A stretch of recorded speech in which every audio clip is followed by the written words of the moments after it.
Rodrigo Gómez de la Torre, empresario ecuatoriano, está conectado ya con nosotros. Rodrigo, buenos días, qué gusto saludarlo. Gracias por estar junto a la gran cantidad de televidentes de la región sur del Ecuador. Rodrigo es un empresario ecuatoriano y es importantísimo conocer el criterio del sector productivo en la condición que vive actualmente el país. Vías cerradas, movilizaciones, ¿qué significado tiene para el sistema productivo nacional? Apreciado Rodrigo, con el cordial saludo. Muy grato saludarles, muy buenos días.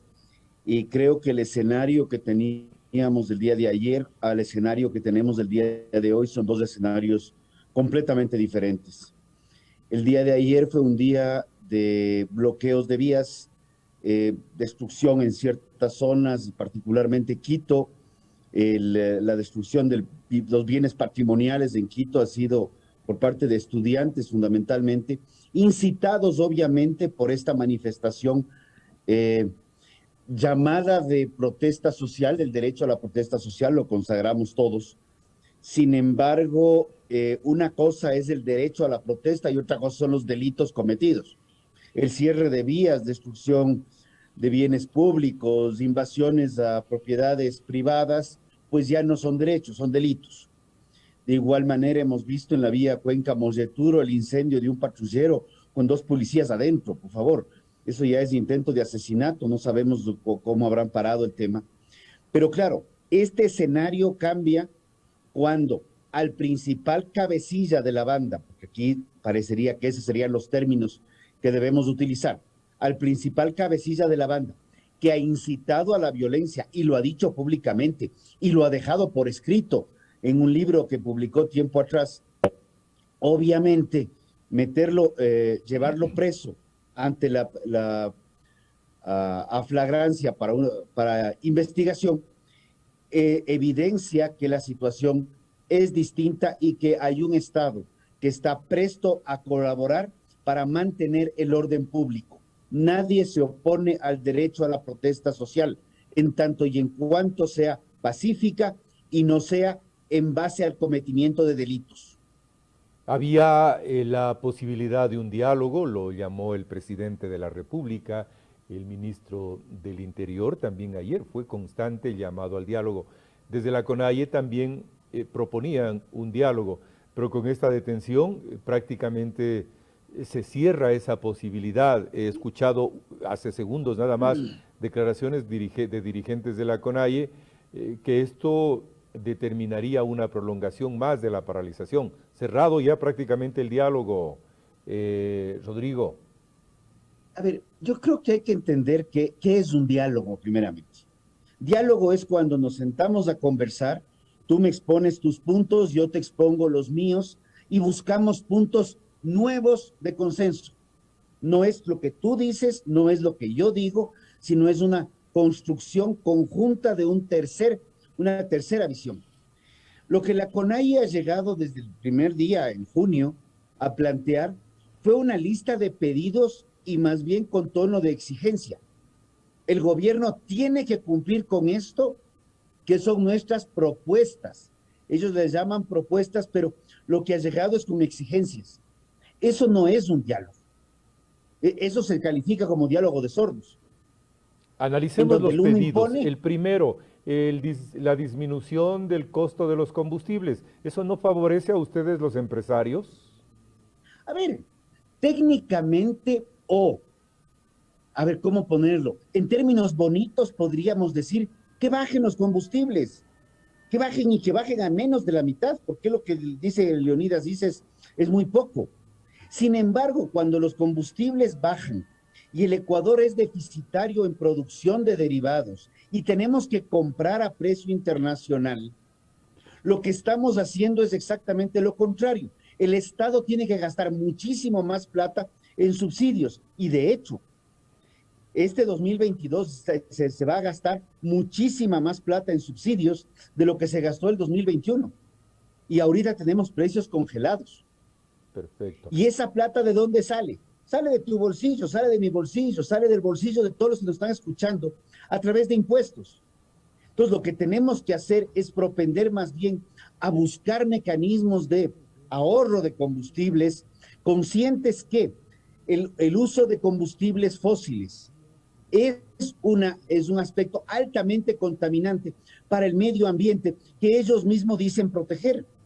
El segundo Entonces, punto que plantea la CONAIE, Rodrigo, usted seguramente, o a lo mejor su patrimonio no lo conmina a tener créditos, pero muchos empresarios pagan una tasa activa del 18%, de 18 puntos. El segundo punto de la CONAIE conlleva a la revisión de esas tasas de el sistema financiero, bancos, mutualistas, cooperativas. ¿Eso no favorece a los sectores productivos? a ver, ahí yo creo que tenemos una visión compartida. Pero en vez de decirle al gobierno, baje las tasas porque yo le digo, ¿por qué no le decimos al gobierno lo que lo hemos venido planteando? Señor gobierno, hay recursos en el mundo que pueden venir de forma más de barata.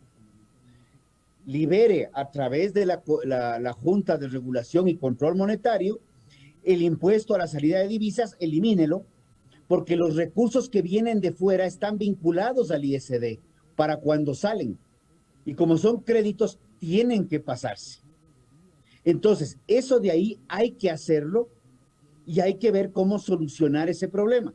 Entonces, eso es una decisión del gobierno. Pero ¿cómo vamos a solucionar eso? Dialogando con el gobierno y diciéndole al ministro Cueva, ministro, instruya dentro de la Junta esta situación.